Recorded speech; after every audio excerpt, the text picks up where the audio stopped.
Sveiki! Šiame vaizdo įraše kalbėsiu apie grafikos elementų naudojimą, piešimą teksto rengiklėje. Taigi, norint nupiešti kokį nors grafikos elementą, tai kalbu apie atkarpą, apie stačiakampę, elipsę ir kitas figūras, mes einame į meniu įterpimas ir įėję į meniu įterpimas pasirenkame figūros. Taigi pradėkime nuo pačios paprasčiausios figūros, tai būtent linijos brėžimo. Pasirenkame šitą figūrą ir dabar nuspaudę fiksavę pradžią atkarpo šiuo atveju, laikom nuspaudę kairį pelytės klavišą ir tempiame tiek, kiek norime, tokią, kokią norime kryptimi ir mes turime jau nubrėžtą atkarpą, liniją, kitaip sakant. Dabar ką mes galime daryti su šita linija? Pirmiausiai tai yra vien tik tai kontūras, tai mes galime pakeisti spalvą, galime pastorinti, pakeisti ar tai ištisinė linija, ar tai brūkšneliais, tai tam pasirenkame figūros kontūras, kai yra pažymėta pati figūra. Jeigu būtų kažkur šalia pažymėta, tai tada to pasirinkimo mes neturim.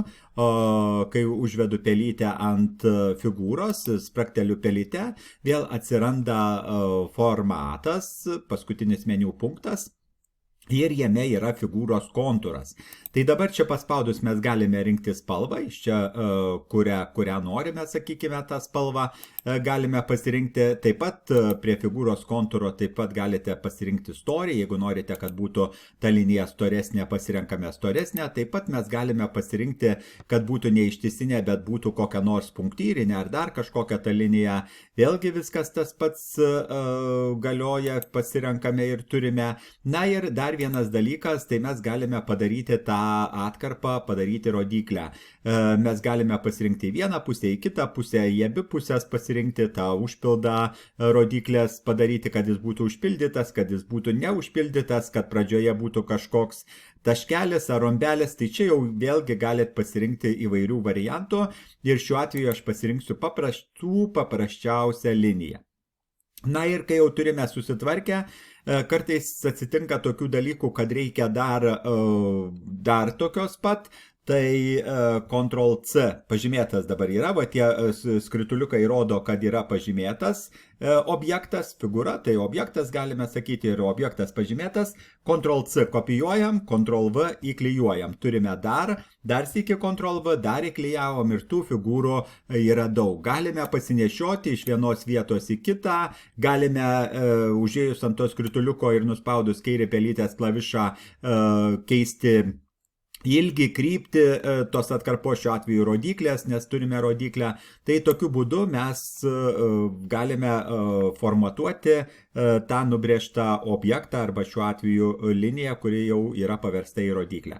Ištrinimas, tai pažymim objektą, delete, spaudžiame klaviatūroje, mygtukas yra delete ir nebeturim. Kitą pažymim, vėl delete ir nebeturim.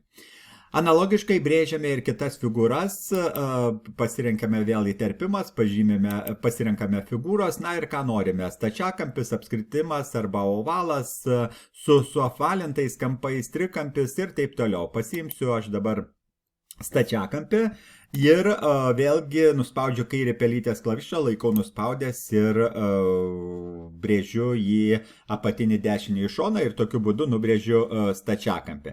Dabar stačiakampio galime kontūrą keisti, tai tas pats viskas galioja, ką linijai taikėm, tai kontūras yra viskas tas pats. Jeigu jūs norite, galite spalvą pasikeisti, jeigu jūs norite kontūro, galite storį pasikeisti, kad jis storesnis būtų ir jau matote iš karto kontūras pasikeitė. Na ir analogiškai galime keisti užpildo spalvą. Tai čia yra figūros užpildas, tas, kas yra viduje. Aišku, galime per čia pasirinkti ir turėti čia kažkokį tai pasirinkę, bet noriu parodyti per figūros užpildą. Ir žiūrėkite, ką mes čia galime pasidaryti. Galbūt pradėkime nuo paveikslėlio. Tai galime iš failo, kuriame rasime savo kompiuterėje, galite matote internetinių, galite iš piktogramų, tai čia galite pasirinkti ir turėti.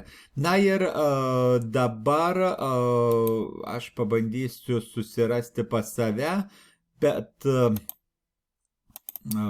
bandau naujas įrašytos nuotraukos, nieko neturiu.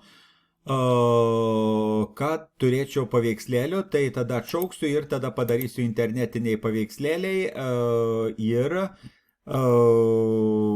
toks reikalas, kad be interneto, tai dar tada karto ir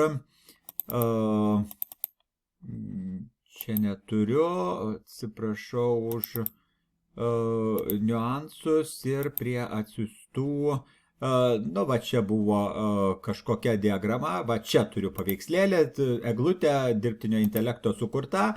Na ir tokiu būdu, žiūrėkite, va tame keturkampyje jau yra ta eglutė, neišlaikytos tik tais proporcijos, bet jinai visa yra, tas visas paveikslėlis yra patalpintas. Tai taip galima įterpti paveikslėlį kaip užpildą. Atšauksiu ir toliau žiūrėkime, ką mes dar galime. Perėjimus kol kas praleidžiu tekstūrą, tai pasižiūrėkite, yra įvairių tekstūrų ir galite pasirinkti tas tekstūras ir turėti tokias, kokias jūs norite ir turite vat, tekstūrą viduje. Na ir dar yra perėjimas, tai galite čia rinktis perėjimų, bet tik tai norėčiau gali įeiti į daugiau perėjimų ir parodyti, kaip iš tikrųjų tie perėjimai yra. Dabar dešinėje pusėje atsirado, vėlgi reikėtų pasirinkti perėjimą. Na ir čia žiūrėkite yra spalvų pasirinkimai. Tai vėlgi kiekvienas šitas slinkiklis, va čia, kuris yra toje juostoje, leidžia pasirinkti norimą spalvą. Jeigu tų slinkiklių yra per daug, mes juos tiesiog panaikinam išvilkdami žemyn, arba juos galime pažymėti ir tiesiog minusiuką paspausti, iksiuką, ta prasme, panaikinti. Na, o dabar spalva. Pirmą pažymim, tarkim, šitą ir spaudžiu ant piltuvėlio ir pasirenku spalvą, kokią noriu, aš tarkime žalią. Ant antro slinkiklio spaudžiu ir vėl pasirenku spalvą, aš tarkime geltonos noriu. Ir jūs matote, kad jau man geltonai žalias ir yra. Na, o dabar beliko tik tais pasikeisti kampą. Kokiu kampu, dabar matote viršui žalia, apačioje geltona. Galbūt norite kitų kampų, parašysiu 270. Matot, apsisuko ir dabar jau žalia apačioje. Jeigu būčiau 180, tada šonė yra žalia, o geltona. Tai čia tokiu būdu mes galime pasirinkti ir turėti. Čia vėlgi galime ir iš čia pasirinkti kryptį, aš parodžiau per kampą, per čia galima. Ir dar galime pasirinkti, ar tai linijinė, ar tai spindulinė, stačiakampė, kokią jūs norite. Jeigu pasirinkčiau spindulinę, tai vat iš to kampo ir yra kaip ir spindulys. Jeigu būčiau pasirinkęs stačiakampiu, jis yra toks dedasi stačiakampis. Tai o čia dar galime pasirinkti jau gatavai sumaišytas ir turimas, vat, sakykime, spindulinė. Matote, čia yra šviesesnė ir vis tolyn einant spindulys toks tamsėja, tamsėja, tamsėja ir turime tamsesnę. Vėlgi yra trys spalvos, mes galime timtelėti tuos, matote, keičiasi vaizdas, ne, aiškiai tas spindulys matosi. Jeigu nereikalingas, išmetam ir paliekam tik tai vieną, galime priartinti ir vat, vėlgi turėti va, tokį nusibrėžimą.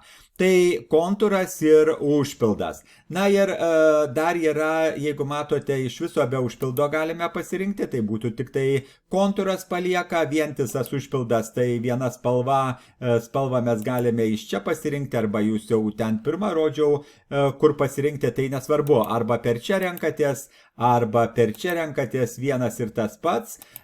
Toliau yra perėjimo užpildas rodžiau, paveikslėlį tekstūrą rodžiau, na ir rašto užpildas dar yra, kada yra galimybė viduj uždėti kažkokį tai raštą. Tokiu būdu mes galime uždėti raštas, tarkime, vat, kokį nors tokį, galime pasikeisti spalvas, kad būtų aiškiai matomas ir turime vat, užsidėję tokį raštą. Nepatiko, galime užsidėti linijas ir panašiai ir panašiai. Tai visi užpildai apkalbėti. Na ir vėlgi figūras galime kopijuoti, Ctrl+C, kada pažymėta, matote, tie skrituliukai rodo, kad pažymėta, Ctrl+V, turim dar vieną, galim pasinešti, pasidėti, tą antrąją galime dydį keisti, per tuos skrituliukus irgi galime dydį keisti per kampą dviem kryptims, ir aukštį ir plotį, per šoninius tik plotį keisti, galima į viršų negalima tempti, tik plotį, ir analogiškai čia galėsime tik aukštį keisti. Tai va, tų keitimo būdų yra. Na ir šitą rodiklėlę reiškia, kad mes objektą galime pasukti. Spraktelim ant objekto, atsiranda ir vėlgi galime pasukti, jeigu yra reikalas. Na ir toliau įterpimas figūros, pasižiūrėkime, yra dar visokių rodiklių, sakykime, jeigu vėl rodiklę norim, ir vėl viskas, kontūras, užpildas, viskas tas pats galioja. Toliau į ką norėčiau atkreipti dėmesį, į veidelį, va šitą, kuris yra, sakykime, pagrindinės figūros, bet čia yra ir trapecijų, ir lygiagretainių, trikampių, vėl šešiakampių, aštuonkampių, visokių, bet aš pasirinksiu veidelį. Ir dabar žiūrėkite veidelį, kada nubrėžiau. Dar yra va toks skrituliukas, tai jį tempiant galime mes, žiūrėkite, buvo įsišiepęs veidelis, dabar padarėm liūdną. Galime tiesiai tiesiog palinkti, kad būtų nelabai, gal pataikiau tiesiai, kad būtų ir tada, va, sakykime, tos lūpos yra tokios. Tai čia dar galime formatuoti ir galime daryti. Kai objektas, pasižiūrėkit, yra pažymėtas, tai nebūtinai įterpimą, čia yra tos pačios figūros ir čia jas galime įsiskleisti, tai jeigu norite per čia įsiskleiskite. Na ir dabar galbūt dar prie tų žvaigždžių sugrįžkim, čia žvaigždės ir vėliavėlės, kur yra įvairiausios, tai vėlgi nusibrėžus kažkokią tai žvaigždę, vėl mes galime ją spalvinti, galime rėmelius dėti, ir dar norėjau tik tais parodyti tas taisyklingas žvaigždės, kur yra, sakykime, neimsiu kur daug labai spindulių, bet yra galimybė keisti, vėlgi padaryti, va matote, padidinti, pamažinti ir padaryti žvaigždės nelabai jau žvaigždė, arba čia va tokios linijos gaunasi, tai visada galime modifikuoti, visada galime keisti ir turėti. Tai tokiu būdu mes taip įterpiame figūras ir jas dar galime modifikuoti. Na ir dar paaiškinimai, kur yra, galime pasižiūrėti, kad čia nubrėžus figūrą dar galime ir parašyti kažką tai. Tarkim, paimsiu tą debesėlį ir nubrėžiu. Dabar tame debesėlėje, žiūrėkite, yra galimybė žymeklis, tai yra galimybė rašyti. Na ir parašau labas vakaras, tarkime.